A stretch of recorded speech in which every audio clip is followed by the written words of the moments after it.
Hi, good morning and welcome to today's session. I hope the presentation is visible to everyone. Today, we are going to speak about structured financing and securitization. It's a very important topic when it comes to investment banking and investment transactions. So, what is structured finance and what is securitization? What is structured finance? So structured finance basically is a mode of finance which is available to companies with complex financing needs. So typically when a company requires financing, what does it do? It goes to bankers or lenders and takes a loan, and there is a security given against the loan. That's what even individuals do, right? When we want to buy a house or when we want to buy a vehicle, uh, you know, we go to the bank and the bank, or when we want a student loan, we go to the bank and the bank provides us with a loan and takes a security. That's simple. Even some companies do that. And typically, when company needs simple financing requirements, like for its working capital purpose or for some other requirements, they will just take a loan. But sometimes companies have a complex financial requirement, and when companies have a complex financial requirements, a simple loan may not be sufficient to take care of its financial requirements. Uh, may not be sufficient to take care of its financial requirements, and that is known as so for meeting those, there are complex sort of structures created so that these financial requirements are met. And when these complex structures are created, they are structured in a way and loan finance is then provided, and that is known as structured finance. Typically, structured finance cannot be solved ordinarily with conventional financing. Conventional financing is what we refer to as simple loan and security against that simple loan. Structured finance is meant for borrowers who have highly structured needs, simple, sorry, how highly specified needs. Maybe you need a large amount of loan for a complex project. Maybe you do not have the security to provide for the loan that has been provided, and hence you need to be provided with a loan that will, create a security in itself. So all these kind of requirements, are sort of taken, are sort of addressed to structured finance. It is meant for borrowers who have highly specified needs that a simple loan or a conventional financial instrument cannot satisfy. You see companies, typically taking structured finance when they want to restructure their existing debts, when they want to, a large scale loan for a specific project, when they do not have security to, to provide for a loan. That's when they approach investment bankers and other bankers and financial experts. And these financial experts and bankers then get together and structure a loan that will address the company's requirements, and that is known as structured finance. Structured finance is done through various structured finance methods and instruments. And during the course of this session, we will look at these various methods and instruments that take care of the structured finance requirements. It has complex requirements, and obviously, when the bigger the loan, the complex the loan, it will sort of have serious risk. But of course, investment bankers and other advisors take steps to mitigate those risks. And when those steps are taken to mitigate those risks, the risk then obviously the company is in a slightly safer position. But typically, a structured finance, as I said, it will be for a complex transaction with a huge, sometimes huge value and money involved. There will obviously be certain risks involved in these kind of transactions. It is also to obviously facilitate financing solutions that don't involve free cash flow and to address different asset classes across various industries, making less risky products available to clients that need them. So, what does this mean? So, basically, as I said before, structured finance with respect to huge companies requiring huge amounts of money or complex amount of money, but it also involves companies, who do not, due to whatever, due to the fact that they're already under debt, or maybe they do not have the assets, or maybe they have assets that are valued differently. They sort of they want to have, they want to avail of financial benefit, but the financial benefit that they want to avail of is with respect, they don't want to take too much risk around it. So you structure that loan or that financial instrument in such a way that the company already which is burdened, already which is under debt, or already it doesn't have the assets or a different class of assets, that company will sort of will the risk will related to that finance. You structure the loan in such a way that the risk that you take in respect to that financing instrument is lesser. So a company that is burdened is not burdened anymore. Hence, to facilitate financing solutions that don't involve free cash flow and to address different asset classes across various industries, you make financial products that are less risky, and those financial products are made available so that the client or the company that is in need of finance is then benefited. Principles of structured financing. So, how does structured financing work? What are the principles of structured financing, and what is it that attracts companies towards structured financing? Now, structured financing basically, as you've seen, is availed by companies who want less risk but more money and more complex transactions. Sometimes they're already burdened so much that there will be a risk, but they want to mitigate that risk. So, finding a need of revenue sources to attract lenders combined with a package of credit enhancement to mitigate risk and in minimize the cost of borrowing. So basically, what the company is looking, it needs to find lenders. It needs to find lenders who will provide it with finance, who will provide it with money. Obviously, when you talk about structured financing, as I mentioned before, the company is already under a bit of a burden. And because the company is under a bit of a burden, but it still needs money.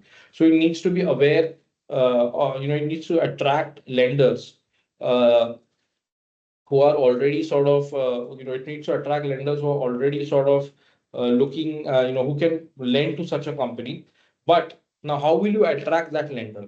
You will attract that lender when you give an assurance or a guarantee, or the lender is convinced that by lending or providing finance to this company, I'm going to get something in return. There is in the package what we talk about, the return of loan, the return of investment is such that there's going to be a credit enhancement package. Now, however, uh, the package, you're giving him a credit enhancement, you're attracting, when I mean credit enhancement, it means that the lender is going to be attracted in such a way that the lender finds a commercial benefit for providing loans. It finds a commercial benefit to lend. It knows that tomorrow when the money is repaid back, it is going to be in such a way that my credit or the loan is going to be enhanced. The value is going to be more. But the principle of structured finance as such, one of the most important principles is that there's not too much risk.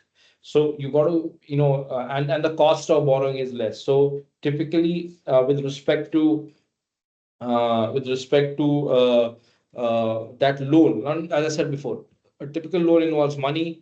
There is a security provided for the asset. If you default, that asset is taken over by the lender. So there is there. In structured finance, I keep repeating this. A company is already burdened. Because the company is already burdened, you sort of get into a scenario where you want to mitigate and reduce the risk. So you reduce the risk, there is credit enhancement, and also as a company, because the company is burdened, is already under pressure, you want to reduce the cost of borrowing. That's how structured finance is sort of made to work. Now, how do you do this? How do you find a mix of revenue sources to attract lenders? How do you convince the lenders that there is a possibility of credit enhancement? But how do you also convince them to lend without too much risk and with less cost of borrowing? You do it with certain preconditions. For structured finance, a company needs to have reliable and sustainable cash flows. It needs to have a political stability in its environment, a project that is bankable, a legislation permitting ring fencing and revenue intercepts. What does that mean? Basically, the lender should be convinced that the purpose for which he is lending, and the company to which it is lending, it has continuous cash flow. So tomorrow, if there's a default, that cash flow can be used to repay the loan. That project needs to be bankable. It needs to be with respect to a project which the lender is convinced is going to work.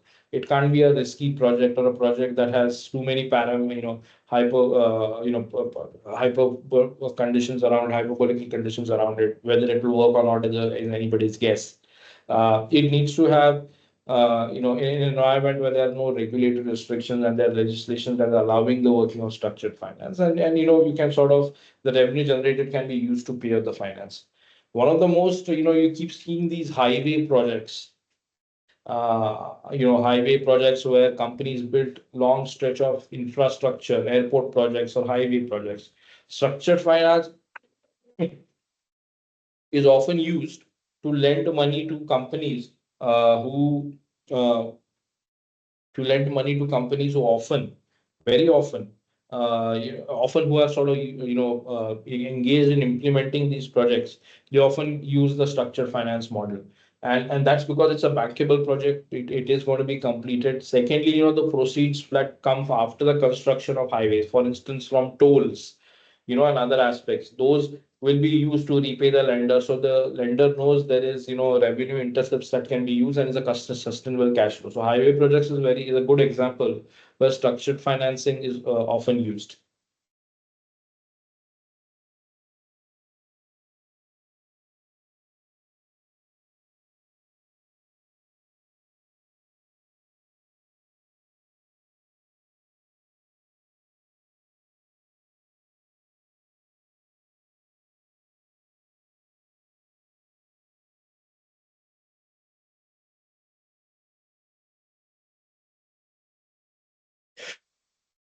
So how does structured financing work? What it does is, obviously, the first aspect of financing is that there needs to be a package of funding. There needs to be money which financiers or lenders need to provide to a company. So, for structured finance consists of a customized package of funding from financiers to an entity. And it involves the financing of existing or future identifiable cash flows with limited recourse to the company. So again, we use to an example of the highway projects that we are talking about, or say an airport projects. What happens is someone needs money to build an airport. Someone wants to undertake a project to build an airport or build a highway, but it needs a loan for that. So there'll be a structured financing package. There'll be a lender who will come forward, or a variety of lenders who will come forward. And what will they say?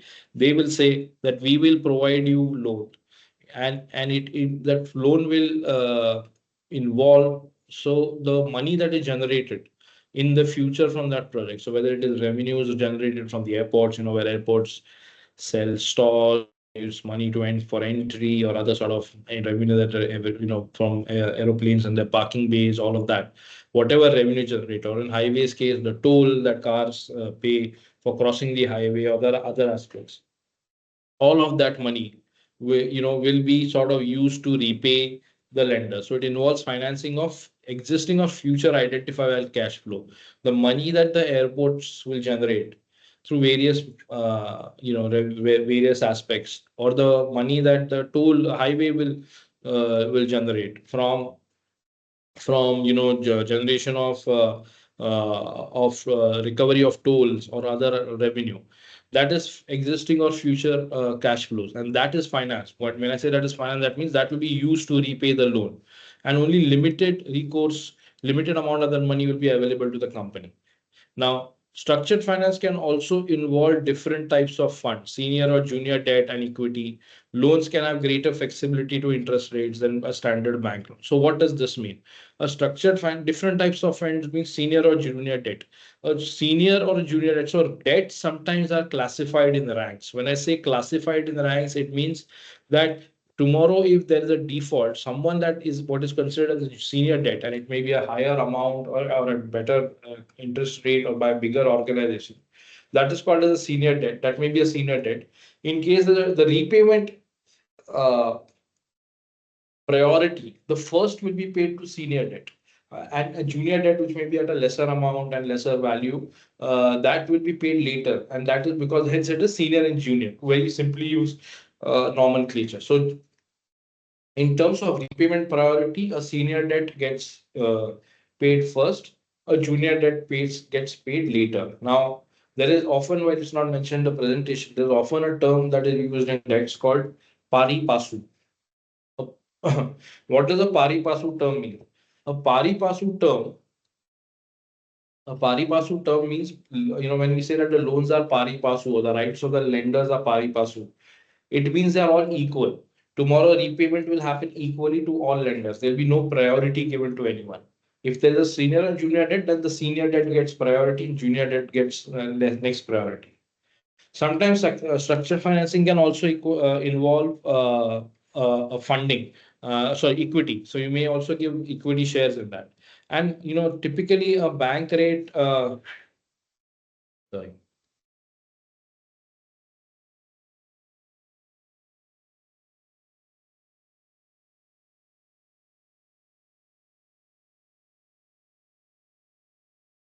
Equally, a bank rate. When you typically take a standard bank loan, there is a bank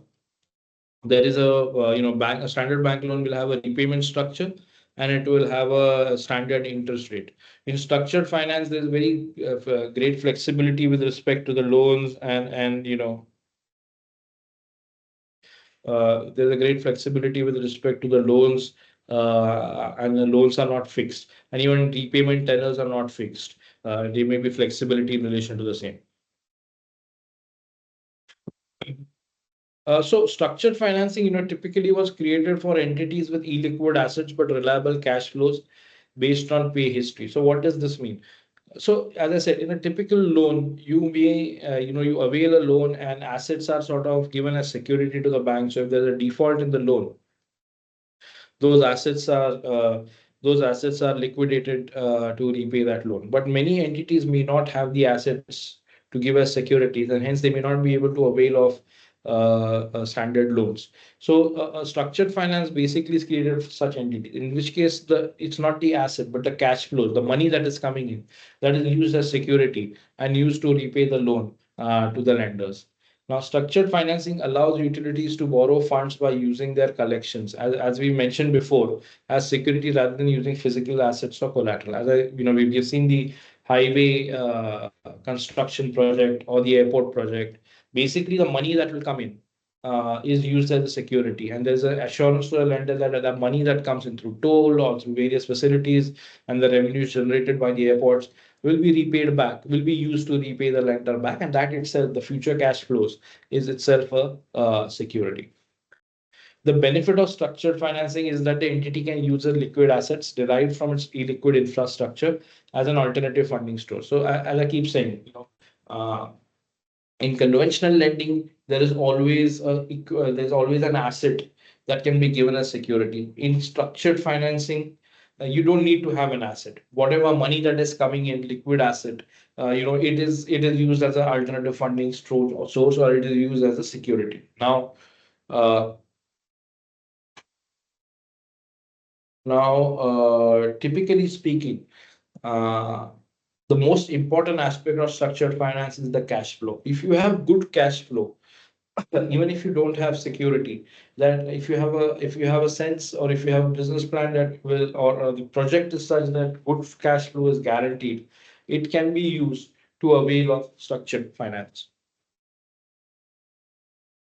So again, to keep repeating, normal loans are backed by a security. We all know that, whether it's educational loan, whether it's vehicle loan, whether it's home loan, or kind of loans that company takes. We always back it by a security, which is known as a collateral or a specific purpose which will generate cash to repay the loan. But as I said, most companies, a lot of companies don't have those options. And if the companies do not have those options, how are lenders going to commit on lending? And that's where structured finance comes in, where lenders commit to lending based on the entity's cash flow and rely on credit enhancement to reduce their risk. The risk is reduced by the guarantee of the cash flow. The risk is reduced by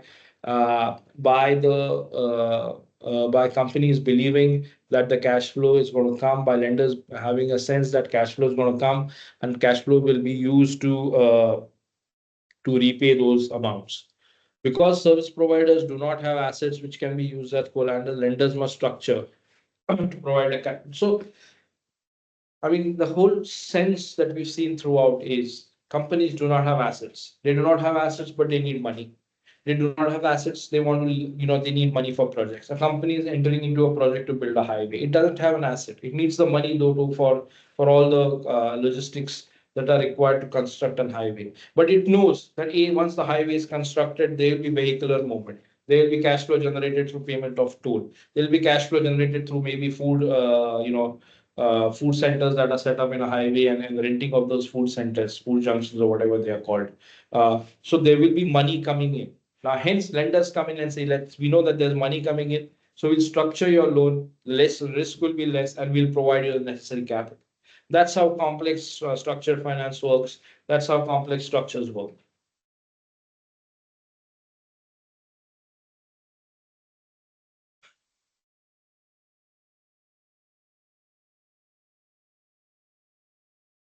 So structured finance is done through various type of instruments, and there are various instruments which are used for the purpose of structured finance. The first structure type of instrument that is used is known as a syndicated loan. What is a syndicated loan? We'll see in detail, but basically a syndicated loan is many lenders coming together and providing a loan and having common terms with respect to that loan. A collateralized bond obligation we'll see, but basically it's a bond and it's collateralized and there's an obligation to repay that bond. Credit default swap, again, the term looks complex, but we'll see what it means. Is basically when there's a default, you're swapping it. It's a credit default swap. They're hybrid securities, so maybe a mixture of loans, loans and equity.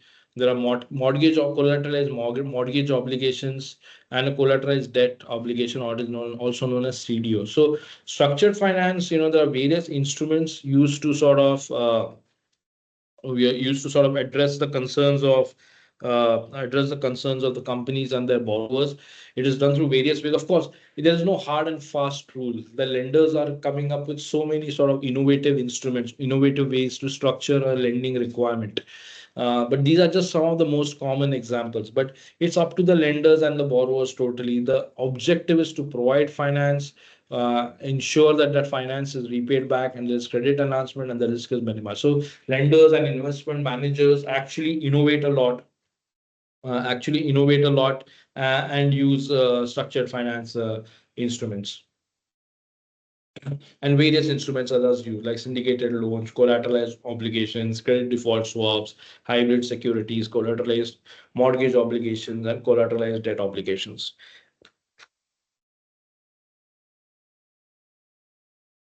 Now, one of the most important way of, which is not mentioned in the previous slide, but one of the important manner in which a structured finance is structured is through the method of securitization.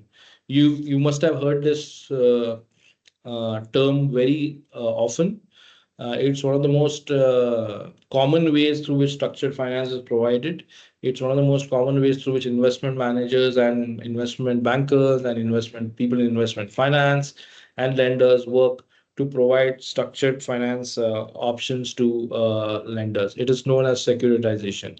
What is securitization? It's a process of transforming a group of income producing asset into a security. So if there are many income producing assets, you convert that into security and provide finance. There are many revenue streams, you convert that into security and you provide finance.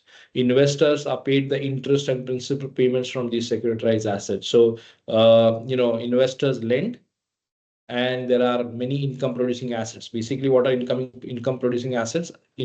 Basically, streams of business where revenue is coming, income is coming, money that is coming. All of these income producing are clubbed together. It is said to be converted in, is considered to be a security for the lender, and interest and principal payments are paid from these revenues. What securitization also does, the process, it allows an entity to assign, that is to sell its interest in a pool of facility financial assets to other entities. So to give you an example, let's say there is a to give you an example, let's say there is a lender who has who is lending money, and there are assets through which the lend income producing assets through which the money is being paid back. But for after a while, the lender wants money immediately, or it cannot provide more loans to the borrower. What will it do? It will transfer or sell its lending obligations to another, and it's like, it's interest or its right to recover from those income producing assets to another lender. The legal term uses assign. It will transfer or assign to another lender.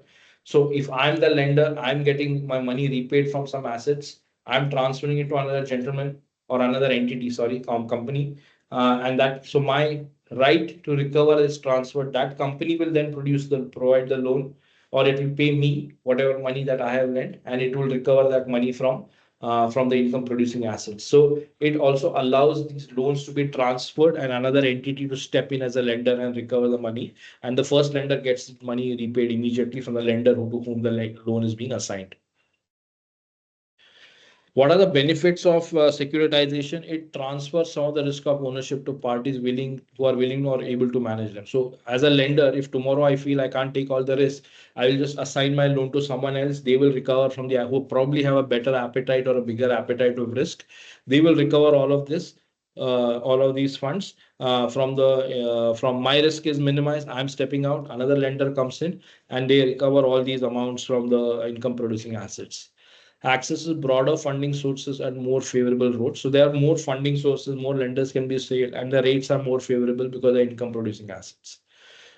Saves the cost also, it's lesser cost on balancing sheet financing and manages potential asset liability mismanages and credit concentration. So because the ability to repay is through income producing assets or revenues, there is credit concentration on those assets, and the asset liability mismatch comes because the mismatch is reduced because there is no security involved. The asset continues. There's no liability as such because your liability is getting repaid from the revenues that are being generated.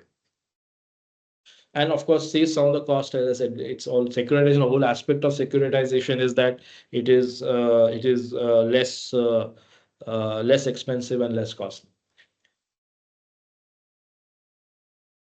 So some of the examples of securitization, we can see, but I think before we go there, uh, what we'll do is we'll just take a 10-minute break and we'll come back in 10 minutes. Thank you.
Hello, welcome back. I hope the presentation is still visible. So yeah, we were talking about securitization and we were talking about the way securitization. Now, what are some of the examples of securitization? Credit card companies, what they do is they bundle together, thousands of credit card balances that are owned by its customers into a pool. So all, let's say there are 10 customers having credit card balances. All of these credit card balances are bundled together into a pool, and the underlying assets or the balances, and then this pool of assets is sold to a financial institution such as an investment bank. So they will avail of the loan, and the credit card repayment is the security. So you know that there is a pool of assets and there is a credit card balance, that is owned by a customer. So let's say, to give you an example, there are 10 customers, each owes 200 rupees. So there's 2000 rupees, just for an example, that is going to come back to the credit card company. Credit card company says to a lender, we need money, you lend us that money, and these 200 rupees, that we are going to get is the security. And then they are transferred, the lender pays the money to credit card company. These, balances or the amount of balances are that going to come. The right to recover that balance is transferred to this lender, and the lender receives that money, that balance. Investment structures, into asset-backed securities, investment structures, they pool these securities called asset-backed securities.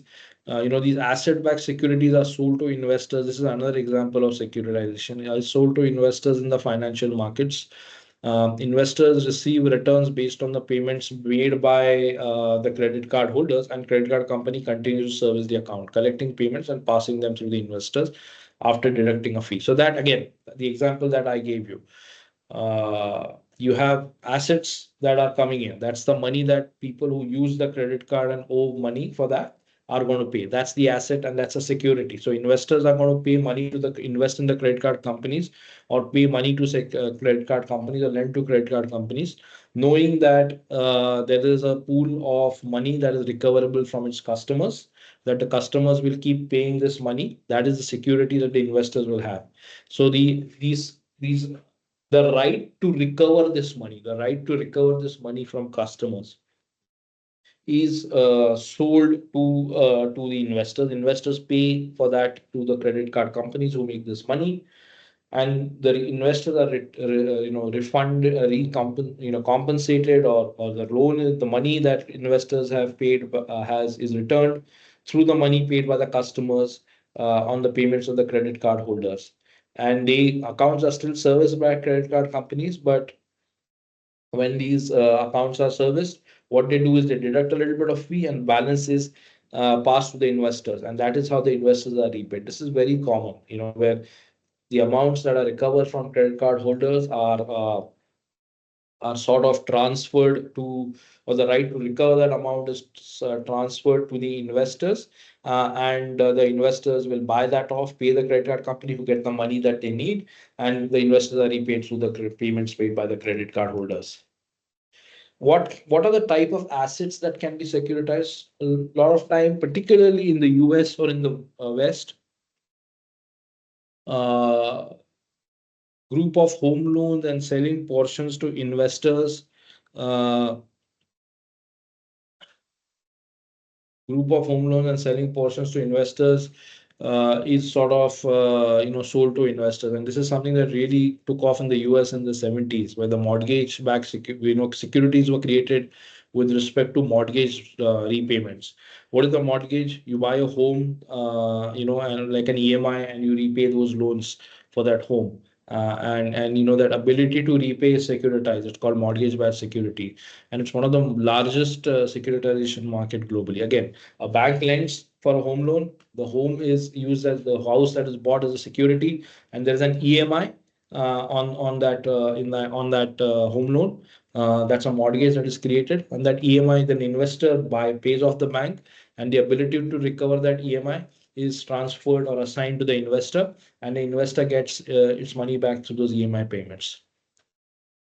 Similar to mortgages, even this kind of structure works on auto loans or vehicle loans, where the ability to recover a vehicle loan is transferred to an investor or a lender, The bank gets its money in one go, and the lender has the right to recover, or the investor has the right to recover. And again, it's a form of securitization. Credit card receivables, we have anyway seen investor can purchase securities derived from pooled credit card balances. We've seen the examples. There's more flexibility as new debt and payments continuously modify the underlying pool. We've seen the example of credit card payments, how the ability to repay credit card loans is transferred to the investor. Just like mortgages, just like vehicle loans, just like credit card, even student loans can be securitized, where loans issued to students and government are securitized to meet investment demand. These provide exposure to the education financing sector.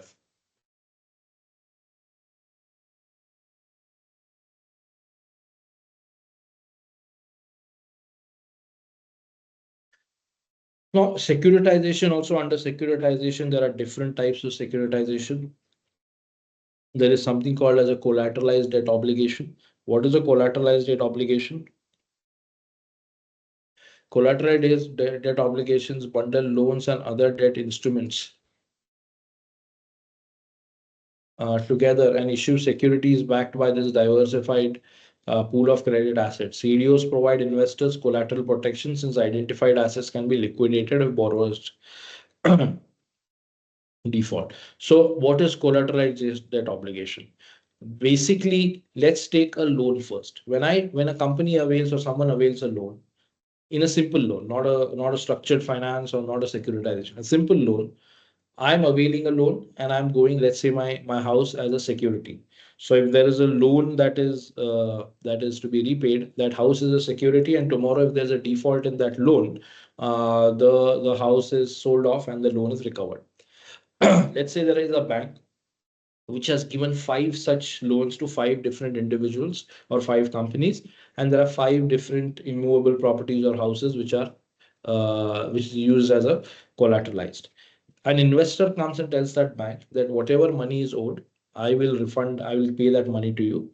You pool together these loans and structure. So all these five loans are created into one big loan asset.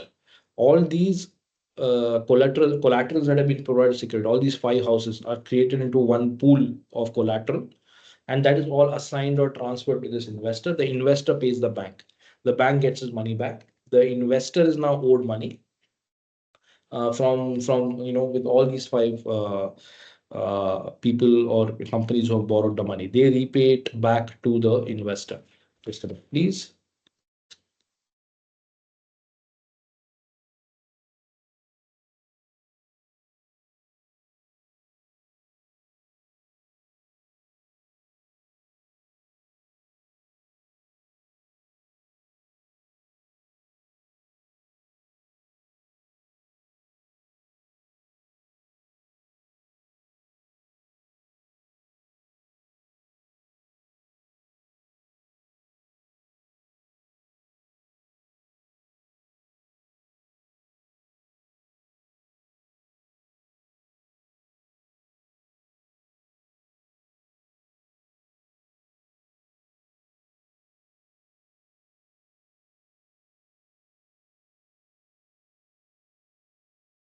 Sorry for that.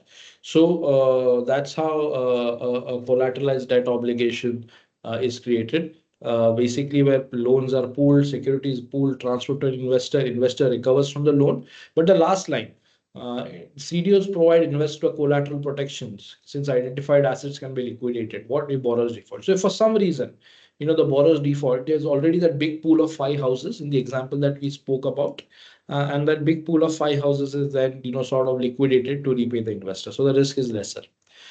Pass-through securitization. What is pass-through securitization? Pass-through securitization involves an intermediary collecting payments on the underlying loans in a securitization pool, retaining a small fee and passing the residual cash flow directly to an end. This allows investors to gain targeted exposure to the interest and principal repayment generated by the asset. So there's in this case, what happens is that an intermediary is used by the investors, and the intermediary will use the payments with respect to an underlying loan in a pool. The intermediary will retain a small fee, but ensure that the payments is collected on behalf of the investor. And once it cuts off the fee, it passes the remaining amount to the investor, so the investor is repaid back. So the investor knows what is the targeted exposure to the interest and principal repayment, and it has an intermediary to ensure that the money is paid back. Pay through debt instruments is, under what is a pay through debt instrument? So in this pay, so what we've seen in securitization till now is that the loans are transferred. And the loans are sort of transferred, and because the loans are transferred, the ability to receive the repayment is transferred, and because the ability to receive the repayment is transferred, the investor receives those funds from the borrowers. In a pay through debt instrument, the loans are not transferred. It is the securities are transferred. The right to recover the security is transferred, and the investor actually has the security in its name as a security. And this provides, so what happens, the repayment is happening, but security is already in the hands of the investor. And this provides more flexibility because then the payment flows can be altered because you already have a security sort of right in your name. And terms based on the underlying credits are also, sort of modified. So it's more of a collateral than a defined source of cash flow, but the collateral is in your hands. So tomorrow you can liquidate that security or a collateral and recover that money. Yeah, so we've looked at securitization, but there are other sort of structured finance routes. Now, what are the other structured finance routes? Syndicated lending. What is syndicated lending? Syndicated lending is a form of financing that is offered by a group of lenders. Now, what happens is sometimes the revenue or the loan requirements of a company is so huge, is so large that one bank or one lender may not be able to satisfy that requirement. May not be able to satisfy that requirement. So what does the what happens there? Then what happens is the borrower goes to many banks, and many banks sort of come together to form a pool of loan. So there'll be 4 or 5 banks coming together, and they will lend money to the borrower, and there'll be terms defined. All banks will be aware that the other banks are also lending. There'll be what is called as an intercreditor agreement between the banks to define their rights. But let's say my requirement is 1,000 crores. One bank cannot provide me 1,000 crores of loan. So 5 banks may come together and lend me 200 crores. It will be a syndicated lending. Security will be common. There'll be, if you remember, I spoke, the rights of the bank will be pari passu, equal to one another. There'll be no junior debt. There'll be no senior debt. And there'll be rights defined as intercreditor agreement, and there'll be syndicated lending. So, as I said, syndicated lending requirement arises when a project requires a large loan for a single lender. So, typically, the kind of projects that we spoke about earlier in the session, highways and airports, those require huge sums of money, and those require syndicated lending. And hence there'll be number of banks that will come together, or when a project needs a specialized lender with expertise in specific. What happens is also because there are numerous banks, the risk is sort of distributed equally among them. Syndicated lending allows lenders to spread risk and take part in financial opportunities that may be too large for their individual capital base. The example that I gave, 1,000 crores, maybe a bank cannot give 1,000 crores. The 5 banks will come together and give 200 crores. So the risk is divided equally, and this capital base can be controlled by a bank. Lenders are referred as a syndicate, and they provide funds to a single borrower. Typically, highway projects, long-term projects which require huge amounts, airports, etc., are sort of financed through syndicated lending. Credit default swap. Now, what is a credit default swap? So basically, a credit default swap is a type of derivative that transfers the credit exposure of a sorry.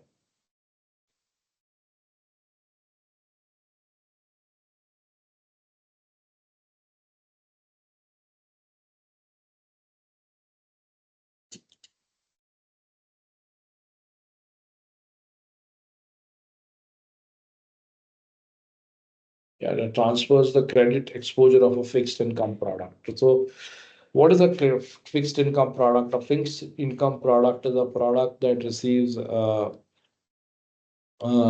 from which income is fixed, and it's going to come regularly at in a fixed amount over a period of time. And what happens is a credit default swap, you basically transfer that credit exposure of that fixed income product. So a credit default swap, there is a contract.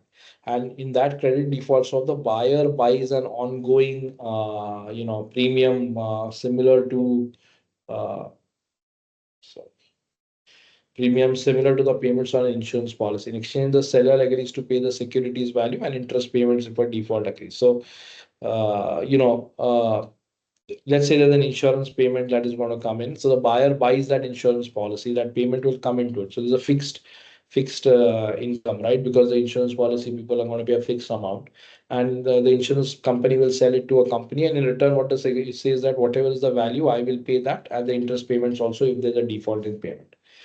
So at the end of the day, a credit default swap is a financial contract, and it's a financial contract whereby a buyer of a debt to eliminate a possible loss arising from the default, ensures that the seller is confirming that if there's a default, then the seller will ensure if there's a default, the seller will sort of swap the obligation and ensure that it is paid. Sometimes bonds are issued to securitize this. So there are various ways a credit default swap take place.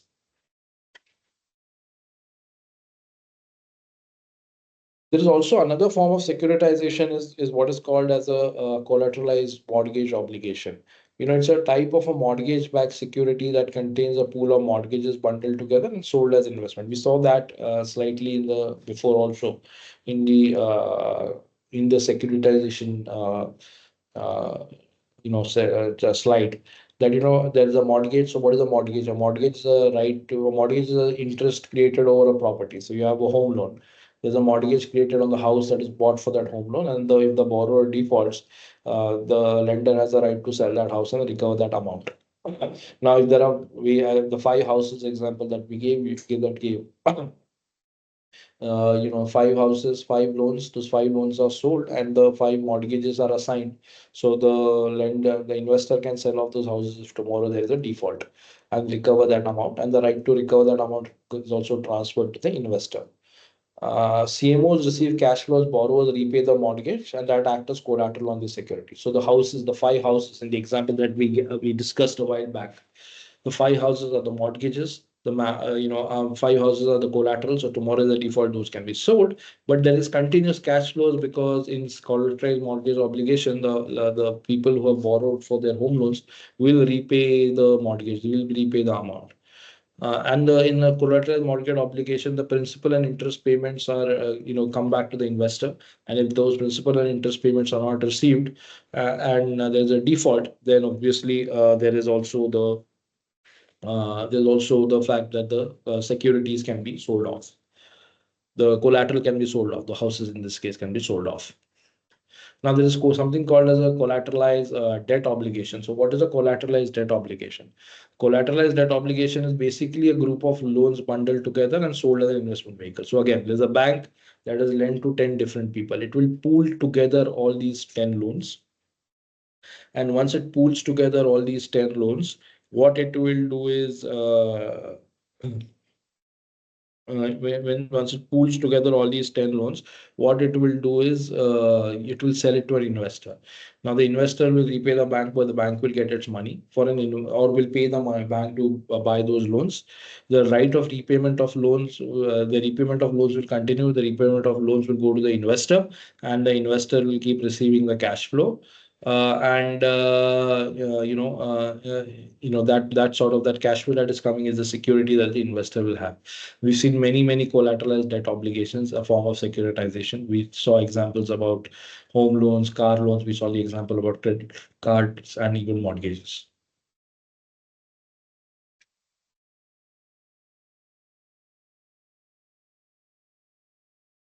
So another and the last part of the session, another way of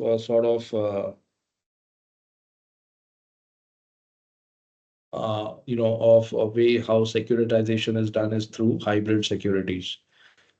So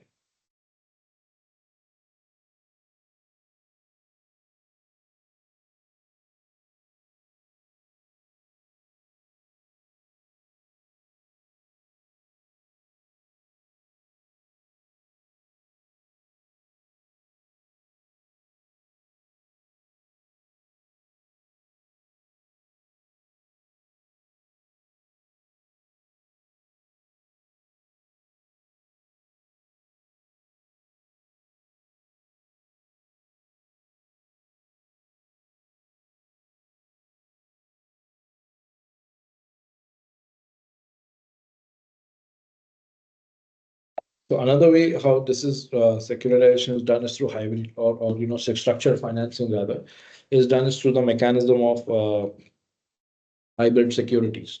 What are hybrid securities? It combines two or more financial instruments. What are these two or more financial instruments? It could be debt and equity. So equity is obviously shares of a company. Debt is the loan.